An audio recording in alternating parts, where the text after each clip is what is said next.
Hey team, today we're talking about plant microbe interactions. Is it going to be a problem that you can kind of see the bleed through from this last page? Because the last notebook I used, you could really see the bleed through, so like I couldn't, but now it's like you can only kind of, so it's like we gotta be sustainable. We can't be only using half a page, guys. I don't know. If you're angry, I don't know, go run a lap or something. It's going to be okay. Today we're talking about plant microbe interactions. So this includes favorable interactions like our Rhizobium, our nitrogen fixating bacteria that we talked about in the last video, but also includes pathogens like Agrobacterium. But first, let's talk about the favorable ones. These are our symbiotic relationships. Favorable first. So this is like our Rhizobium.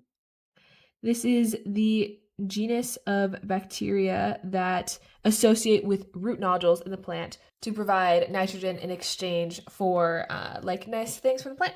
Okay, so what does that look like? So you have a plant root.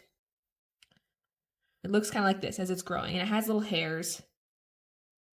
Okay, and so you have a root hair, and they secrete flavonoids.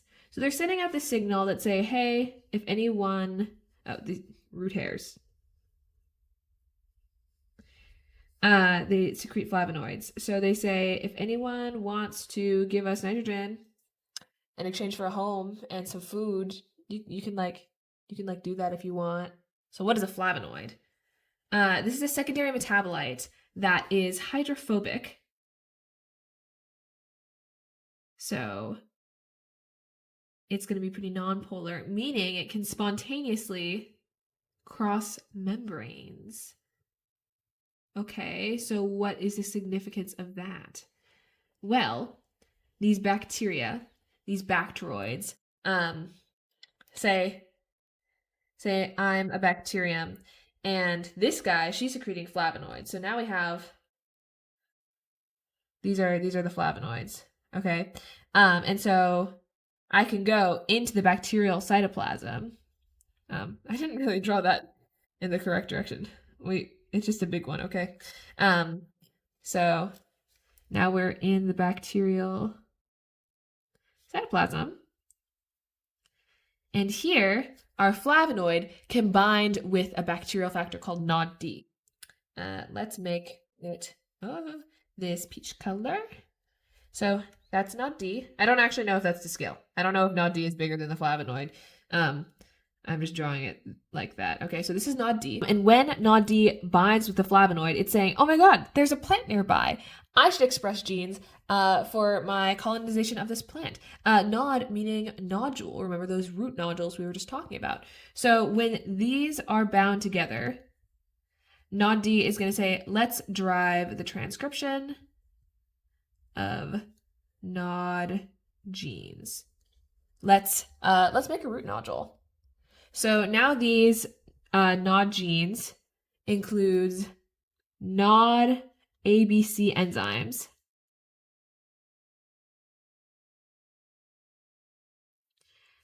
which make NOD factors. And these NOD factors will go to the plant, and it'll tell the plant, hey, I'm a bacterium. I'm here. I'm willing to set up an agreement, like I'm ready to move in. So let's make these NOD factors this red color. And so we have our root here. We're zooming in on this root hair. And we have the bacteria. So this is what our bacteria look like. I'm drawing this little colony like this. And they're making these NOD factors. So these NOD factors will associate with the plant, and the root hair, this is our zoomed in root hair, will start to curl around the bacteria. So that's what the NOD factors induce. The NOD factors say, hey, I'm bacteria. Root hair says, okay, cool, come here. We can work something out here. And also at the same time, so maybe we could draw it starting to curl a little bit. And at the same time, the cells here in the actual root itself will be stimulated to divide. So nearby cells stimulated to divide. So from there, we'll see like kind of a bulging of this root region, and also like this root hair will have completely curled around our bacterial colony here. So we have our bacteria in there. And actually it will form this infection thread. So there's going to be this tube of the root hair that the bacteria can enter, and they're like, oh, hooray, like let's go into the plant and start associating in this region, which will become the nodule. So this root hair will form an infection thread for the bacteria to enter through. So this is a cellulose tube that the Rhizobia travel through. So this region here is our developing or forming root nodule. So if you actually see like a picture of this, there are these like lumps in the roots, like where there's a ton of bacteria living. And so in your plant cell, you're going to have a place where the bacteria can live. So within the plant cell, you'll have a component called the symbiosome, because this is a symbiotic interaction that will surround the bacteroid microcolony. I keep doing this. I keep running into my existing words. Don't be like me, guys. Put component on the next line. That surrounds bacteroid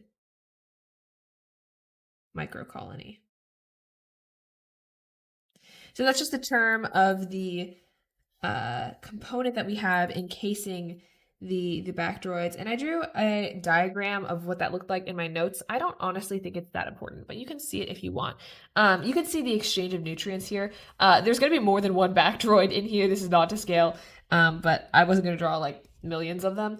I don't know if there are millions, but like several. I'm not going to draw more than one.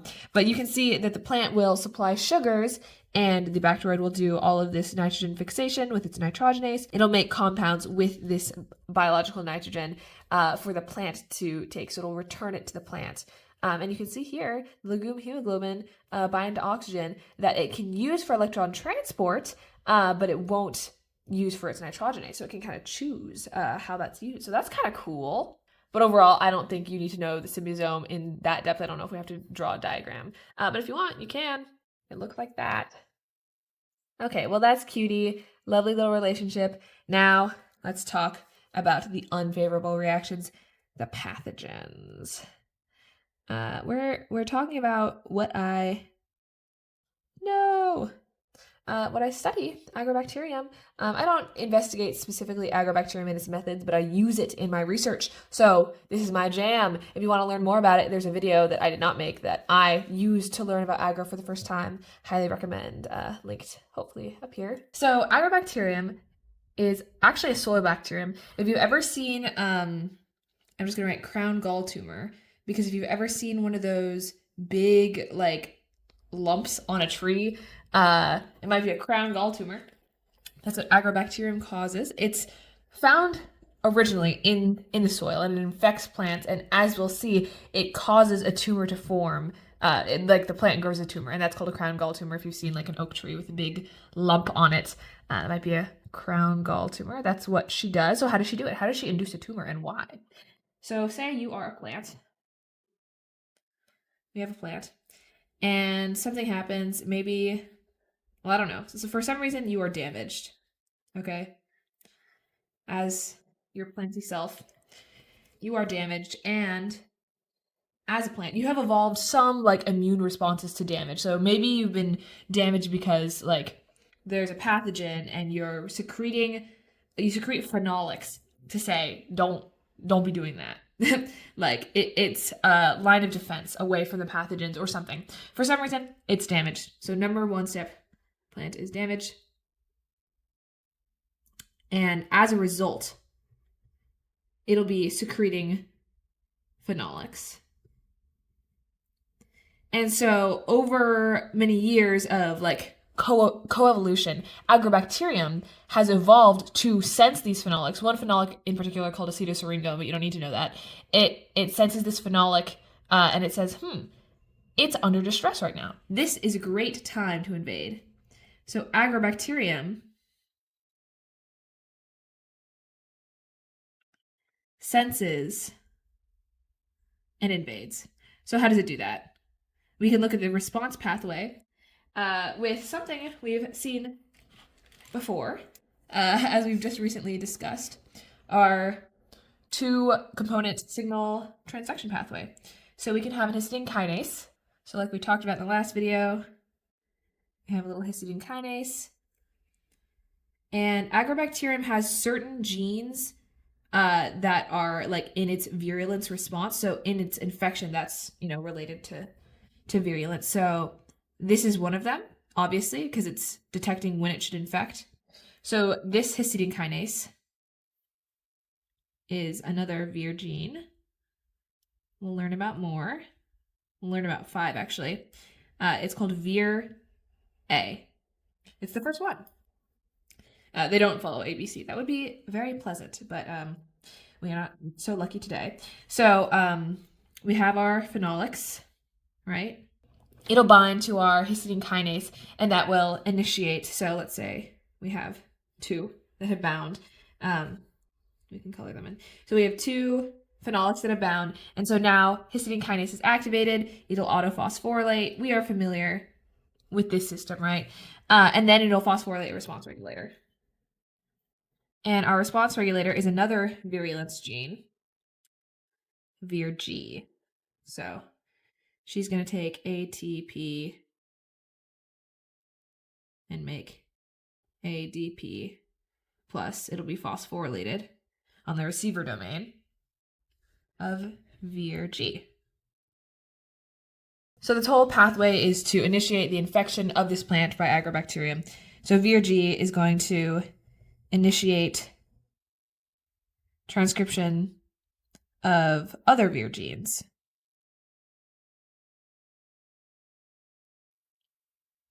Okay, so step 1 is the plant is damaged. What happens after that? So next step in our infection is the processing of tDNA from Ti plasmid. So what does any of that mean? So Agrobacterium has a plasmid. And right now we're just going to look at kind of what is on this plasmid, and then we'll talk about that processing. And it's called Ti for tumor inducing. This is how we induce that crown gall tumor that we were talking about before. So the Ti plasmid is going to include a couple components. So part of it is that tDNA that we're processing. So the cool thing about Agrobacterium is it puts genes into the plant it infects. And that's what this tDNA or transfer DNA is. So it includes genes for opine production, and we'll talk about what an opine is in a sec, but it also have onc genes. So these are our 2 genes that it gives, and so onc is like oncogene, so this stimulates division. This is how we get our tumor. So when it's delivering this transfer DNA, which is going to the plant, right? So we're going to have plant-specific promoters. We're not going to have like bacterial promoters for this tDNA. Agrobacterium won't want to express it because they don't want to be, stimulating division, having basically cancer here. They want to put that into the plant. It says, hey, I'm going to give you instructions for 2 things. 1, make food for me. That's what these opines are. And 2, divide like crazy. So there's more food for me. Sounds great. So the thing about these opines is that specifically the Agrobacterium can metabolize them. Not everything can metabolize an opine.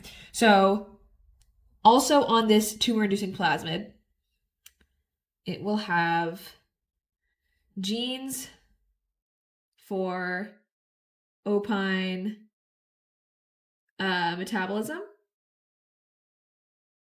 or like processing. So an opine is just like a modified amino acid, like arginine, a form of arginine that's modified that only this Agrobacterium is able to use. So that means that the plant can't just carry on business as usual and then use up all of the resources. Only agro can use this. So, and that's what I'm calling agro. Agrobacterium. I'm just calling her Agro for short. And it also contains on this plasmid genes for horizontal gene transfer. Because it's a bacterium, it can do that. Oh gosh, transfer. Hopefully. Oh gosh, can you read that? Transfer. Horizontal gene transfer genes, in fact. Okay, we got a little squish in here. I'm gonna be honest.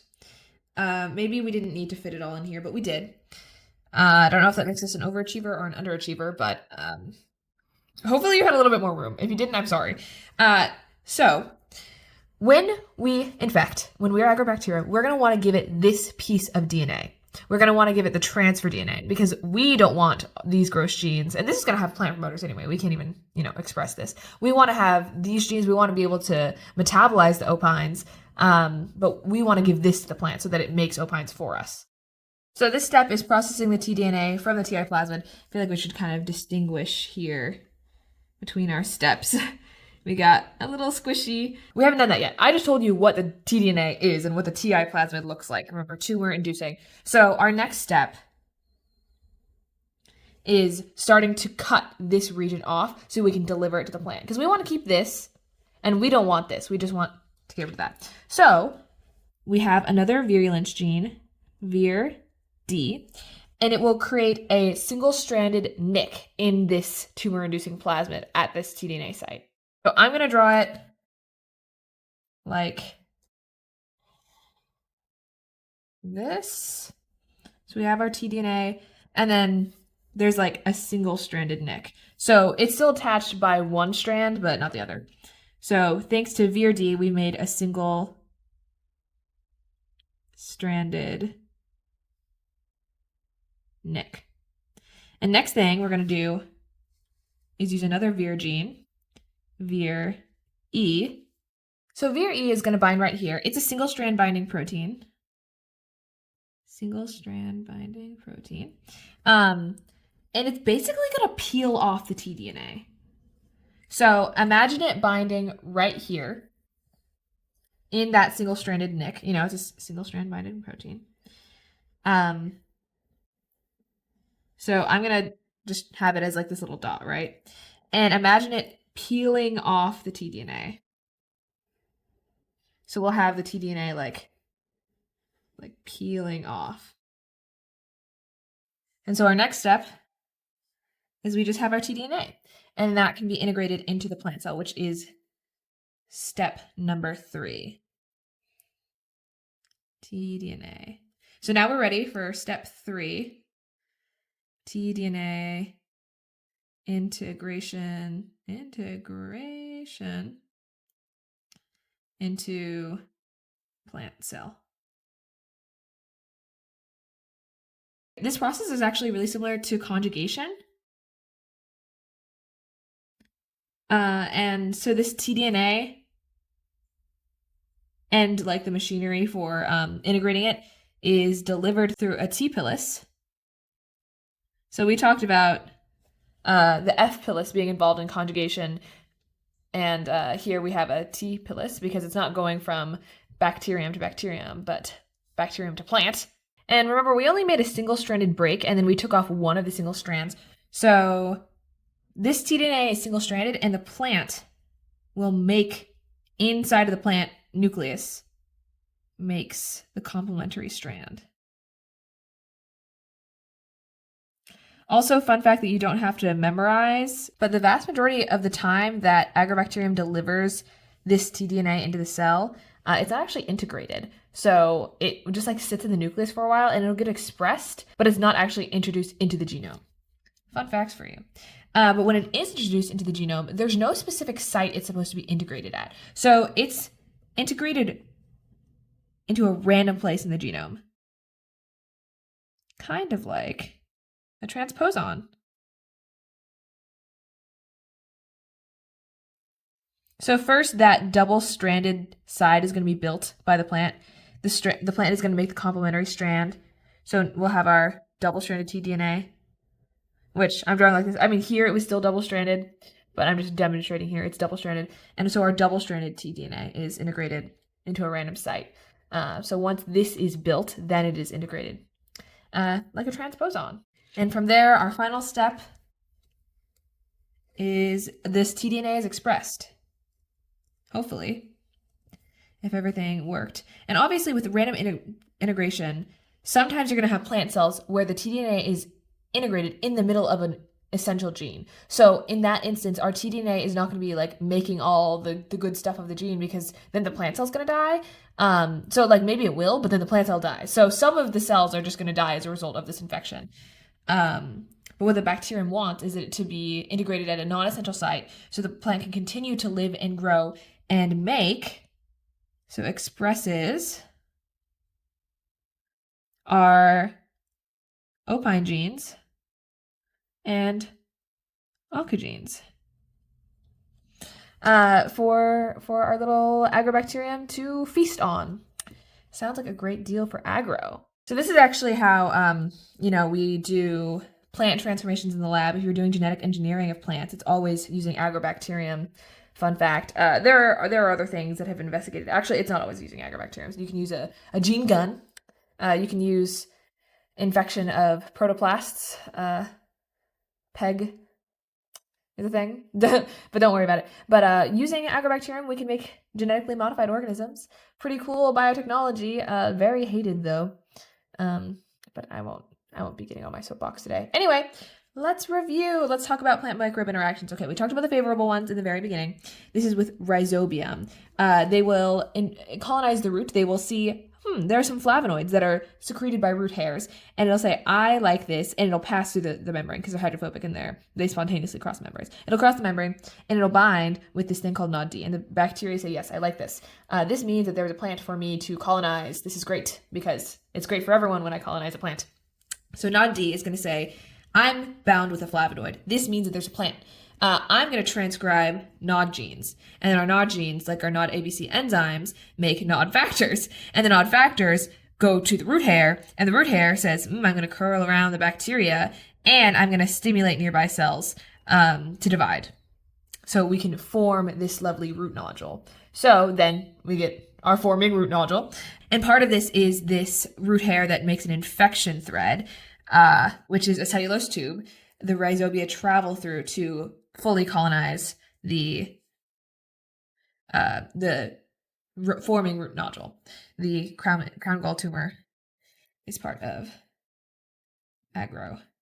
So just to distinguish that. So our forming root nodule will house these bacteria, and so we'll have all of our Rhizobia here, and they will exchange nitrogen, fixed nitrogen, for sugars and stuff that the plant makes. So, and they will live in a plant component called the symbiosome that surrounds the bacteroid microcolony. And they will exchange goods. So I could say, if these are the bacteria, it'll give fixed nitrogen. I'm just going to say fixed N. And the plant will give sugars or other photosynthetic products that are valuable for the bacterium. But what about pathogens? That is not good for the plant. They do not get anything in return. Agrobacterium, our boy, agro, will sense when a plant is damaged. This is an ample time for infection. If the plant is damaged, it'll be busy doing damage control rather than focusing only on Agrobacterium infection. When it is damaged, part of the response is to secrete phenolics like acetylsyringone that Agrobacterium can sense and invade as a result of. It'll bind to this histidine kinase Vir A, and that will phosphorylate Vir G, which will initiate the transcription of other Vir genes. And then, so some Vir genes that we learn about are Vir D, which takes this TI plasmid, and it makes a single-stranded nick in this tDNA.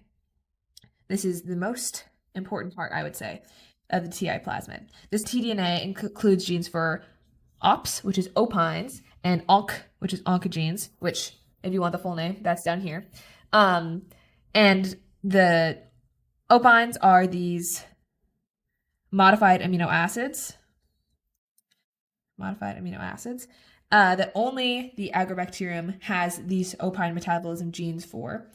And the oncogenes are, like cancer, make a tumor, make lots of food for me. And it also, on this TI plasmid, tumor-inducing, has these horizontal gene transfer genes. So Vir D, the third enzyme we discussed, is going to make a single-stranded nick in this tumor-inducing plasmid, single-stranded nick. And VRE is a single-strand binding protein. It'll bind to this single-stranded nick, and it'll peel off one of the layers, one strand of this tDNA, which the plant will make the complementary strand to. And this process, where it is introduced into the plant cell, is similar to conjugation. It's delivered through T. pilus, not just the DNA, but also the machinery for implementation. And then this double-stranded DNA is integrated into a random site, like a transposon, general transposon mutagenesis. And the tDNA is expressed. This is our tumorigenesis and opine production. We express the opine oncogenes, and then you get your crown gall tumor. You can say that if you want, if you forgot. And on the UC Davis campus, there is a crown gall tumor on one of the trees the size of a small car, which you would learn from reading Pamela Ronald's book, Tomorrow's Table. It's a good one. I actually haven't finished it, but there's a little picture of it. Okay, thank you guys. This came out after the quiz that we had on this topic, but hopefully it was still useful. All right, thanks for watching. See you in the next one. Bye!